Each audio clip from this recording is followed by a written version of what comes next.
Why are you doing it? Seriously? Why are you waking up to an alarm you hate, sitting in traffic that raises your blood pressure, and trading 40 hours of your finite life every single week for a paycheck that barely covers inflation? Why are you playing that game when a standard 10 by 20 inch tray of dirt, something you can hide in a closet, can out-earn a minimum wage worker in 7 days flat? I want you to stop and look at the math, because the system relies on you not doing the math. The system relies on you thinking that earning money requires suffering. It relies on you believing that you need a degree, or a boss, or a promotion to get ahead. But that is a lie. Let me show you the truth. Let's look at the humble radish. To the average person, it's a salad garnish. To the initiated, it is an asset class. Here is the breakdown, down to the penny. One standard tray of radish microgreens costs exactly $1.12 to produce. That includes the soil medium and the seed density. It takes about 30 seconds of labor to water it. 7 days later, that tray yields 12 ounces of product. Now, walk that tray into the back door of a high-end bistro in your city. That chef isn't looking at a vegetable. He's looking at flavor, texture, and visual pop. He will pay you $25 for that tray. $1.12 in, $25 out. Do you see what just happened there? That is a 2,132% markup. Go ahead and try to find a stock, a crypto coin, or a real estate deal that gives you a 0% return in 1 week with zero risk. You can't. It doesn't exist in the traditional economy. But it exists right here, in the dirt. So, I need you to do something for me right now. I need you to mentally resign from the role of gardener. Stop thinking like a gardener. Gardeners are romantic. They play in the dirt. They pray for rain.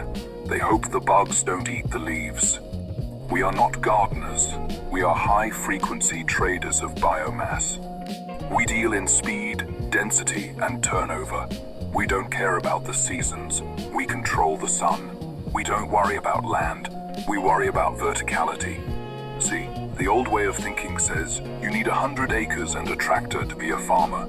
That's why most people give up before they start. They think they need land, but that's the trap. The density angle, what the industry insiders leverage, is about realizing that the air above your floor is free real estate. If you have a spare bedroom, a garage, or even just a corner of your kitchen, you have a factory. If you put a rack in that corner with 5 shelves, you just multiplied your square footage by 5. We are talking about crops that yield $50 per square foot, stacked to the ceiling. You are effectively printing money in vertical space, while traditional farmers are out there praying for the weather to hold. Now, you might be thinking, okay, but what do I grow? Everyone says grow lettuce. No, do not grow lettuce. Lettuce is for people who like working hard for pennies. I am going to show you the 20 specific varieties that scale this math into $1 million operation. I have categorized them into 4 wealth tiers that the industry gatekeepers generally don't talk about because they want you buying their overpriced starter kits, not competing with them.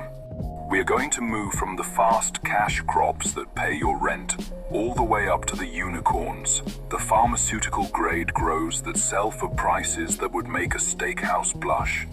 But before we unlock tier 1, I need to make a deal with you. This kind of breakdown, the specific numbers, the varieties, the pricing psychology, usually costs thousands of dollars in those shady weekend consultancy seminars. I am giving it to you right now, for free. I am handing you the blueprint to fire your boss. All I ask is one tiny transaction in return. It will take you less than a second. Just hit that like button, right now. It tells the algorithm that we are tired of the gatekeeping, and it proves to me that you are serious about taking control of your financial freedom. Did you hit it? Good.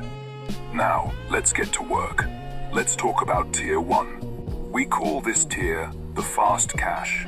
These are not the exotic show ponies that you show off on Instagram to impress your friends. These are the workhorses. These are the reliable, high-volume employees that show up every single day, do their job, and pay your rent. If you are starting this business to actually quit your job, you do not start with the fancy stuff. You start right here with the foundation of your empire. First up, number 1, the radish. We call this the Speed King. If you are impatient, and I know you are, because we all are, this is your drug of choice. Most vegetables take months to mature. They test your patience. The radish respects your time. We are talking about a crop that is ready to harvest in literally 6 days. 6 days. You plant it on Monday, and by Sunday, you are cashing out. It is biologically aggressive. It doesn't ask for permission to grow. If you put a weight on top of the seeds to press them into the soil, which is standard practice, the radish grows with such violent force that it will physically lift the weights off the tray. It pushes back. It fights to exist. That is the kind of energy you want in your business. And the flavor? It's not what you expect. It looks beautiful, with these vibrant purple stems that pop against the green leaves. But when you eat it, it punches you in the mouth. It tastes like pure wasabi dynamite. It clears your sinuses. And here is why that matters for your bank account. Chefs love it because it adds texture and heat instantly. Based on data from the Brooklyn farmers markets, one of the most competitive food scenes in the world, these trays are moving at $35 per pound. Why? Because it adds a crunch to everything. It upgrades a $5 taco into a $12 taco. You are selling the chef the ability to charge more. Next, at number 2, we have the sunflower. This is the heavyweight. If radish is about speed, sunflower is about pure, unadulterated mass. In the microgreen game, we usually sell by the ounce or the pound. And nothing, I mean nothing, tips the scale like sunflower. This isn't a delicate little herb. These have thick, succulent stems that snap when you bite them. They have a rich, nutty flavor, almost like raw almonds. It's hearty. It feels like real food. But here is the lazy wealth loop that makes this a winner. Sunflower is basically a weed. It is genetically programmed to take over. It wants to survive. You don't have to coddle it. You don't have to sing to it. You just give it water and light, and it explodes. You just let it happen. Let's look at the yield. A single tray can give you up to 2 pounds of product. Now, do the math with me. At a conservative $20 per pound wholesale, that is a $40 bill sitting on a cheap plastic rack. If you have 10 trays, that's $400. If you have 50 trays, well, now you see why we call it the heavyweight. Moving on to number 3, the speckled pea. I call this one the unkillable. I know a lot of you are sitting there thinking, but I kill every plant I touch. I have a black thumb. If that is you, the speckled pea is your salvation. This is the perfect crop for beginners who are terrified of failure. It is incredibly forgiving. It resists mold. It resists underwatering. It resists overwatering. It just wants to grow. And the taste is incredibly accessible. It tastes exactly like a fresh garden pea you'd pull off a vine in the summer, but sweeter, more concentrated. And visually, it's stunning. It shoots out these crazy curly tendrils that look wild on a plate. Chefs absolutely love using them to add height and architecture to a flat dish. But from a business perspective, the pea is the rice of the microgreen world. It is the staple. Restaurants don't buy this in tiny little clamshells. They buy it in bulk bags. They go through pounds of it a week because it goes in salads, stir-fries, and garnishes. It is your volume mover. It keeps the cash flow consistent while you experiment with other crops. Number 4, broccoli. This is the nutrient seller. You aren't selling a vegetable here. You are selling a health insurance policy. There is a word you need to memorize right now. Write it down. Sulforaphane. Sulforaphane is a compound found in cruciferous vegetables that has been linked to anti-cancer properties, anti-aging, and massive inflammation reduction. Adult broccoli has some of it. Microgreen broccoli has up to 40 times more. That is your marketing pitch. You don't tell people, buy my broccoli. You tell them, this tray has the nutrition of 40 heads of full-grown broccoli without the bloating. Because of this, you can target a completely different market. You aren't just selling to restaurants. You are selling to health-conscious subscription boxes, yoga studios, and wellness centers. You can charge a premium because people will always pay more for their health than they will for taste. We see this selling for $40 per pound easily to the right direct-to-consumer client base. And the best part? It grows just as easily as the others. Standard cycle, incredibly consistent. It's a pharmaceutical product disguised as a leaf. And finally, rounding out tier 1 at number 5, wheatgrass. This is the juice bar gold. I'm going to be honest with you. Wheatgrass does not taste good. It tastes like lawn clippings. It tastes like you face planted into a soccer field. But people drink it like it is liquid gold. Why? Because the wellness industry has spent 30 years marketing it as the ultimate detox. You don't have to do the marketing. The culture has already done it for you. You just have to supply the product. Look at the visuals. It's that bright, iconic neon green. It screams healthy. But let's look at the millionaire math on this one because it is frankly ridiculous.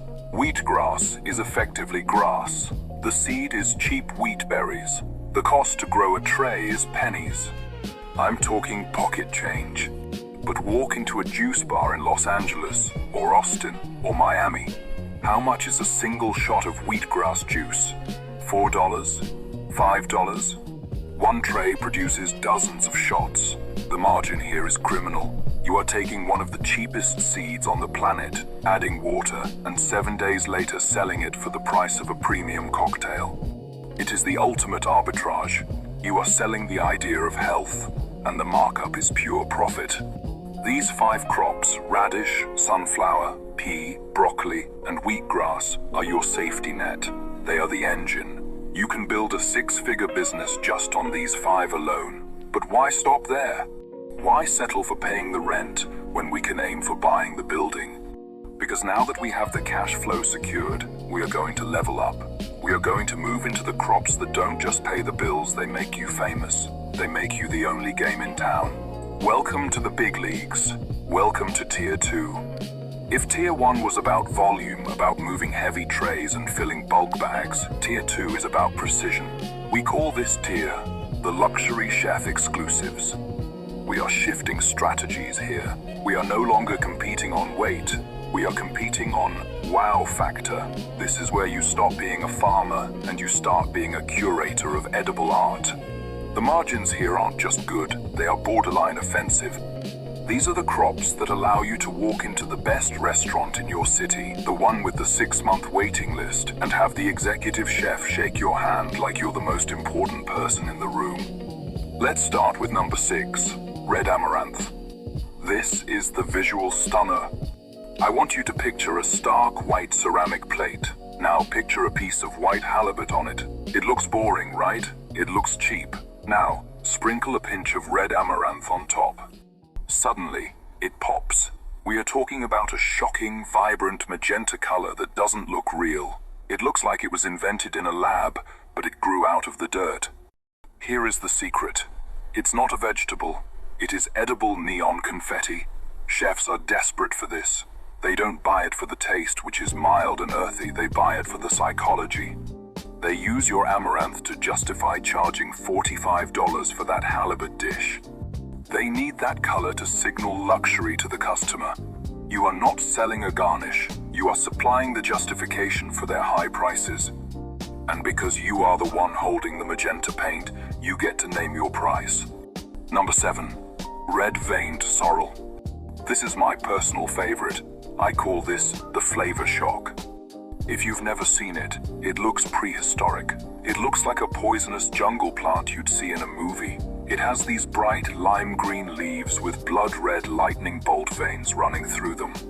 It looks dangerous, but then you eat it, and your brain short-circuits. It tastes exactly like a Sour Patch Kid. It is pure, electric lemon tartness. It makes your jaw ache in the best way possible. Now, I have to be real with you. This one requires patience. It is a slow grower. It's not going to be ready in a week like the radish. But that slowness is exactly why it is your Ferrari crop. Because it takes time, most lazy growers won't touch it. That creates a scarcity vacuum.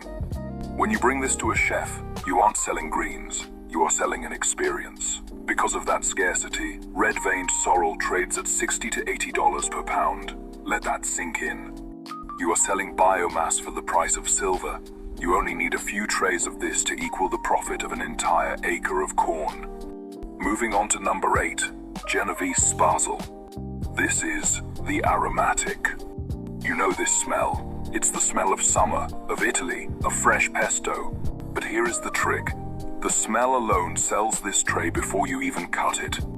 You can walk into a kitchen with a live tray of Genovese basil microgreens, and the entire kitchen staff will stop what they are doing and turn around. It cuts through the grease and the heat. But here is the millionaire math on basil that the industry keeps quiet.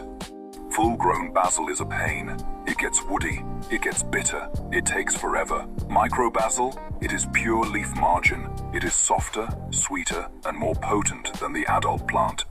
And because you are harvesting it so young, you out-earn full-grown basil by 300% per square foot. Plus, it loves hydroponics. You don't even need soil for this one. You can grow it on water mats, keep it clean, and deliver a product that requires zero washing. The chefs love you because you just saved them prep time, and you love it because you just eliminated the cost of dirt. Number 9, cilantro or coriander, depending on where you are. I call this the polarizer. We all know cilantro. It's the backbone of Mexican and Asian cuisine. But growing it as a microgreen used to be a nightmare because of the seed husk. The seed is hard, round, and stubborn. It sticks to the leaves, and chefs hate picking them off. But here is the insider secret that separates the hobbyists from the professionals: the split seed trick. You don't plant the whole seed, you crush it, you split it in half before you plant. This doubles your germination rate and eliminates the husk problem. Once you master that simple mechanical hack, you unlock infinite demand. Mexican bistros, Asian fusion spots, high-end taco trucks, they will buy every single ounce you can grow. They cannot get enough of it. The flavor is fresh, bright, and intensely citrusy. It doesn't taste like soap. It tastes like money. If you can become the cilantro guy or cilantro girl in your city, you have a customer for life. They literally cannot run their menu without you. And finally, closing out Tier 2 at number 10, Bull's Blood Beet. This is the earthy pop. This crop is named Bull's Blood for a reason. It is the color of red wine, deep, dark, intense crimson. And unlike other red crops that might fade when you put salad dressing on them, Bull's Blood holds its color. It bleeds that beautiful red onto the plate. It is dramatic. Now, I'm going to level with you. Beets are tricky. The hulls are tough. They can be prone to mold if you don't have your airflow dialed in. They have a high failure rate for amateurs. But in the world of business, high failure rate is just another phrase for high barrier to entry. That is good news for you. Because it's a little difficult, the market isn't flooded. The guy growing in his basement who doesn't watch this channel, he's going to fail at beets. He's going to quit. That leaves the entire market open for you. You capture the market because others quit. You get to charge the premium price because you were the one smart enough and disciplined enough to master the airflow. So there you have it. That is Tier 2. Red amaranth for the pop, sorrel for the shock, basil for the nose, cilantro for the volume, and bull's blood for the exclusivity. These 5 crops are your ticket into the high-end dining scene. They take you from a gardener to a supplier. But we aren't done yet. We are about to cross a line. We are moving away from restaurants entirely. We are moving into a world where the customers are fanatical, the margins are padded with wellness tax, and the competition is practically non-existent. We are going to the supplement industry secrets. But first, I need to ask you a question, a serious one. Pause. Stop taking notes for a second. Look at me. We are exactly halfway through the list. I know how this works. I know how the internet works. The algorithm is screaming at me right now that 60% of the people who started this video have already clicked away. They're gone. They got bored.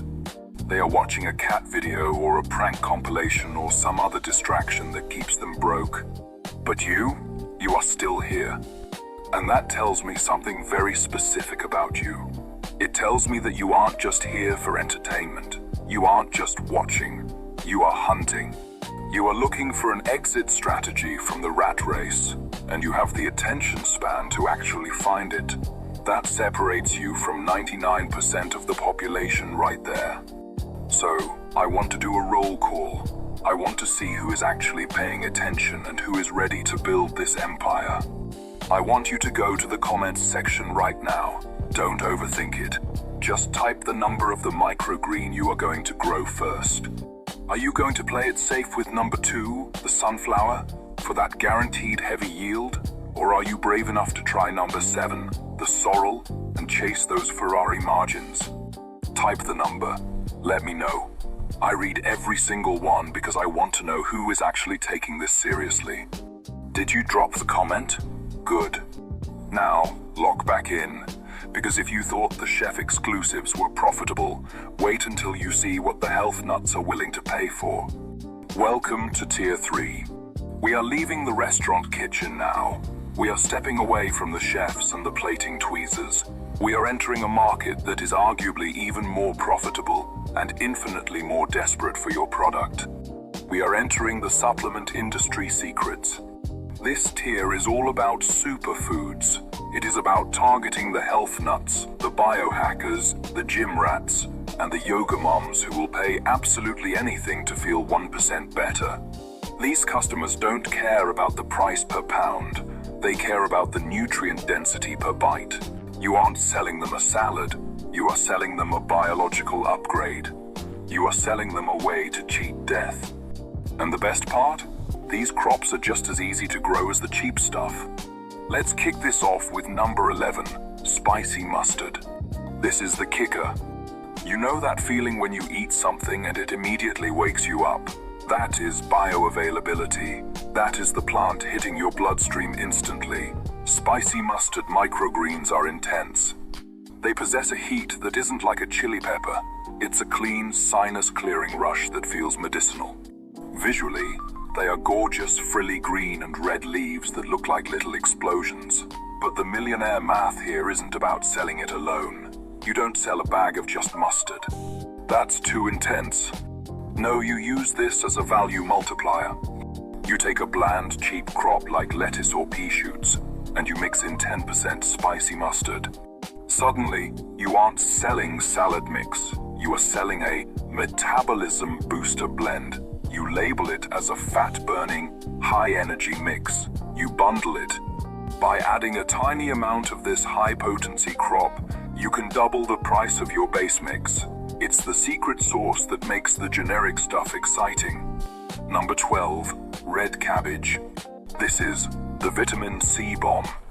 If there is one crop on this entire list that justifies the hype, it is this one. The nutritional data on red cabbage microgreens is frankly staggering.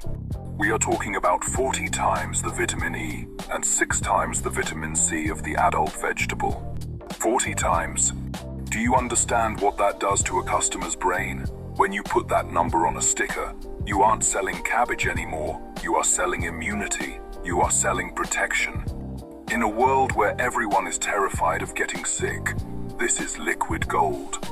But here is the lazy wealth secret that makes this my personal favorite, the blackout period.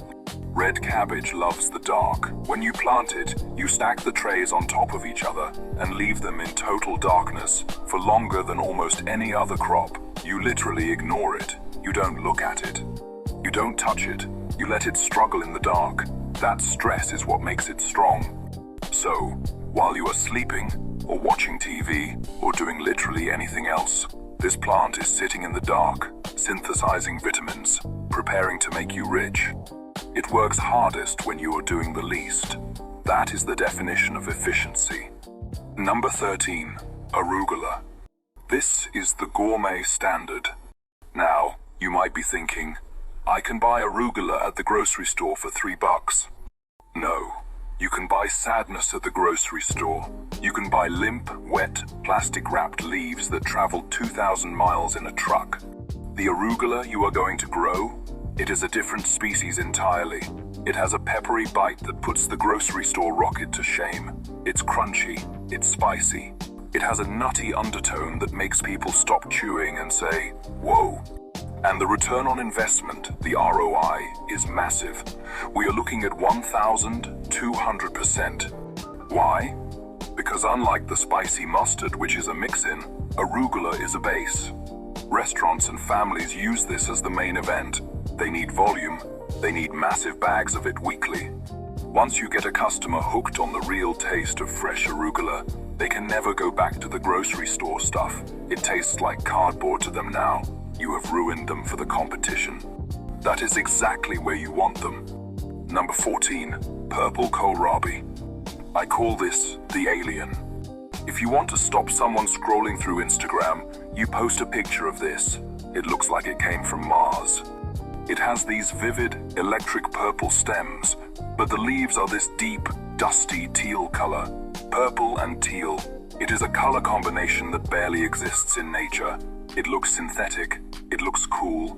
Flavor-wise, it's mild. It tastes like a sweet cabbage. It's approachable. But you don't grow this for the flavor. You grow this for the contrast tax. If you make a salad mix that is all green, it looks cheap. It looks like lawn clippings. But you throw a handful of purple kohlrabi in there, suddenly that mix looks premium. It looks designer. The visual contrast allows you to charge mix prices, which are significantly higher than single crop prices. You are using the color to hack the customer's perception of value. And finally, rounding out the supplement tier at number 15, cress. This is the old school. Cress has been around forever. It's the original microgreen. Your grandmother probably knew about cress, but don't let its age fool you. This thing is a cash printing machine. It has an intense, peppery flavor that clears the palate. It's aggressive. But the reason it is in the wealth tier is purely logistical. Speed of return. Cress is a sprinter. We are talking harvest in 8 to 10 days. Ridiculously fast turnover. While other crops are still thinking about waking up, cress is already in the bag and sold. It allows you to cycle your rack space faster. If you have a shelf that generates $20, and you can flip that shelf 4 times a month with cress versus 2 times a month with basil, the cress shelf is worth double. It's basic real estate math. You are essentially a landlord, collecting rent from these plants. And cress pays rent every single week, on time, without fail. So, let's recap Tier 3. You have mustard to boost metabolism, red cabbage to sell immunity, arugula to replace the grocery store, kohlrabi for the visual wow factor, and cress for the speed. You could build an entire business just servicing the health nuts in your local gym with these 5 crops. You could run a subscription service dropping these off at doorsteps every Sunday night for meal prep and make a killing. But we aren't stopping at a killing. We want legacy wealth. We want the kind of money that doesn't just pay bills, but changes zip codes. To get there, we have to go to the very top. We have to go to the unicorns. These are the crops that are so rare, so specialized, and so incredibly expensive that most people don't even know they exist.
but tastes sweet. You use cantaloupe shoots. You are selling them a loophole. You are allowing them to plate a dessert that looks like high art. And because you are the only person in 50 miles who knows this secret, you set the price. You don't ask them what they want to pay. You tell them what it costs. Moving deeper into the darkness, we have number 18, popcorn shoots. This is the basement dweller. I love this crop because it feels illicit. It feels like you are doing something you shouldn't be doing. To grow popcorn shoots, yes, from actual popcorn kernels, you have to violate the number 1 rule of gardening. You have to banish the sun. These are grown in 100% total, absolute darkness. You put them in a closet, seal the door, and maybe even put tape over the cracks. You create a void. Why? Because we are chasing a specific reaction. When corn grows in the dark, it doesn't turn green. Chlorophyll requires light. Without light, the shoots come up as shocking, neon, highlighter yellow. They look radioactive. And the taste? It is intensely sweet. It is sugar concentrated. But here is the catch, and here is why it's a millionaire crop. If you expose these shoots to sunlight for even a few hours, they turn green, they turn bitter, and they become worthless. They are vampires. They die financially speaking in the sun. Because of this difficulty, because of the specialized dark room requirement, popcorn shoots sell for $100 plus per pound. $100 for corn. You are taking a handful of popcorn kernels that cost pennies at the grocery store, depriving them of light, and turning them into one of the most expensive vegetables on planet Earth. That is alchemy. That is turning lead into gold, simply by closing the door. Number 19, borage. This is the cucumber clone. We are pivoting now. We aren't just selling to chefs anymore. We are selling to an even more lucrative group of people, mixologists. The alcohol industry has margins that make the food industry look like charity work. People will pay $20 for a cocktail without blinking, and borage is the secret weapon for the high-end gin bar. The borage microgreen has a thick, succulent stem and a fuzzy, almost velvety texture. When you bite into it, it releases an explosion of flavor that tastes identical to cucumber water. It is refreshing, crisp, and clean. Bartenders use this to garnish gin and tonics, Pim's cups, and martinis. It looks exotic. The fuzzy texture catches the light in a dimly lit bar. When you sell to a bar, you aren't selling food. You are selling a garnish that justifies a $20 drink price. The bar manager doesn't care if it costs $50 a pound, because he is going to make that back on 3 drinks. You are tapping into the vice budget, not the food budget. And the vice budget is always, always bigger. And finally, the crown jewel. Number 20, nasturtium. This is the lily pad. If Instagram was a plant, it would be a nasturtium. This is, without a doubt, the most photogenic plant on Earth. The leaves look like miniature lily pads, perfectly round, with a starburst of white veins radiating from the center. They look like they were drawn by Disney. The flavor is peppery and bright, but honestly, the flavor is secondary. This is an aesthetic asset. High-end chefs use nasturtium for one reason: plating. You place one single nasturtium leaf on a scallop or a steak tartare, and it instantly looks Michelin-starred. It is visual elegance on demand. And because of that, we don't sell nasturtium by the pound. That would be insulting. We sell it by the count. 50 cents per pad. Let's do the lazy wealth math one last time. A standard tray can easily hold 100 distinct, harvestable pads. 100 pads times 50 cents. That is $50 per tray. And the cycle time? 14 days. So, every 2 weeks, that square of dirt prints a $50 bill. You don't need a tractor. You don't need a silo. You don't need a subsidy from the government. You just need to count to 100. This is the power of the pharmaceutical tier. You are moving away from commodity farming and into the world of luxury goods. You are the Tiffany & Co. of agriculture. So, look at the list we have built. We started with radishes and sunflowers, the blue-collar workers paying your rent. We moved to the chef exclusives, the amaranth and sorrel that bought your car. We hit the supplement secrets, the wheatgrass and broccoli that built your safety net, and we finished here with the unicorns, the shiso and popcorn shoots that build your fortune. This isn't a gardening list. This is a portfolio. This is a diversified investment strategy that uses photosynthesis instead of the stock market. The question isn't, can I do this? The math says you can. The biology says you can. The question is, why haven't you started? But before you run off to buy seeds, there is one final thing you need to understand. Knowing the crops is only half the battle. You can grow the best shiso in the world, but if you don't know how to frame the narrative, if you don't know how to lock in the lazy wealth loop, you will just be a person with a closet full of expensive vegetables. We need to close the loop.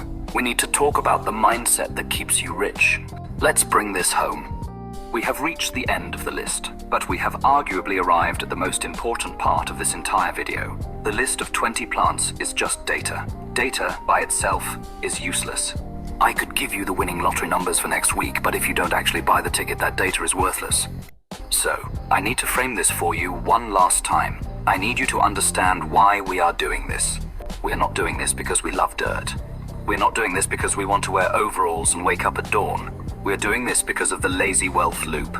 Think about your current job. Think about how you make money right now. You trade your time for dollars. If you stop working, the money stops coming. You are the engine. If the engine breaks, the car stops. Microgreens are different. They are what I call a biological asset class. Once you seed a tray, a process that takes maybe 3 minutes, you are done. You walk away, you go to sleep, you go to your day job, you go on vacation. But the tray is working. Every single second, those seeds are photosynthesizing. They are pulling carbon out of the air and water out of the mat, and they are physically constructing value. They are compounding. They are getting heavier, larger, and more valuable every hour that you aren't touching them. You aren't digging ditches. You aren't trading hours. You are managing a team of millions of tiny biological workers that never sleep, never call in sick, and never ask for a raise. And here is the kicker, the part that the real estate gurus don't want you to realize. Real estate is limited by the ground. You buy an acre, you have an acre. But in this game, we cheat physics. If you put a rack in your garage, and that rack has 4 shelves, you have just multiplied your land by 4. If you stack it 6 high, you have 6 times the acreage in the exact same footprint. You are printing money in vertical space. You are compressing a farm into a closet. This is the only business model on earth where you can scale your revenue by 500% simply by buying a taller piece of metal shelving. That is the justification. That is the logic. But now, I have to give you the reality check. I have to give you the fear. Because if logic was enough, you would have started this 5 years ago. Sometimes, you need to be scared into action. Here is the truth. The supply chain is broken. We all saw it over the last few years. Empty shelves, delayed shipments, restaurants unable to get basic produce. The global food system is fragile. It is held together by duct tape and diesel fuel. Chefs know this. They are terrified of it. They are sick of ordering basil from a distributor and having it arrive wilted because it sat on a truck for 3 days coming from Mexico. They are desperate for local consistency. They don't care about your brand. They don't care about your logo. They care that you are 5 miles away. They care that you can deliver a product that was cut an hour ago, not a week ago. This creates a massive, gaping hole in the market that is shaped exactly like you. But here is the bad news. This window won't stay open forever. You are not the only person watching this video. You are not the only person looking for a way out of the rat race. Your zip code is a territory. It is a finite board game. There are only so many high-end restaurants, only so many juice bars, only so many health food stores in your town. If you don't start this in your zip code this month, someone else will.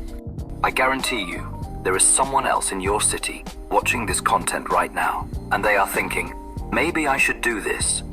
If they buy the seeds first, if they walk into that restaurant first, they take the contract. They become the microgreen guy or the microgreen girl. They lock up the market, and you get left behind. You get to watch them build the empire that you were too scared to start. Don't let that happen.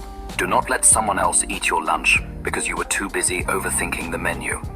You have the blueprint. I just gave you the 20 most profitable crops on earth. I gave you the tiers. I gave you the psychology. I gave you the pricing. The only variable left is you. Are you going to be a consumer? Or are you going to be a producer? Are you going to watch another video? Or are you going to grow? The choice is yours, but the clock is ticking. Now, I need you to do 3 things to lock this knowledge in. 1. Drop a comment telling me which microgreen you'll grow first and your city so I can tell you if the market there is saturated. I'm reading every comment. 2. Smash that subscribe button because next week I'm breaking down the legal loopholes of selling these from your garage. 3. Like and share this video to your pals for financial independence. Stop gardening, start compounding. I'll see you in the next one.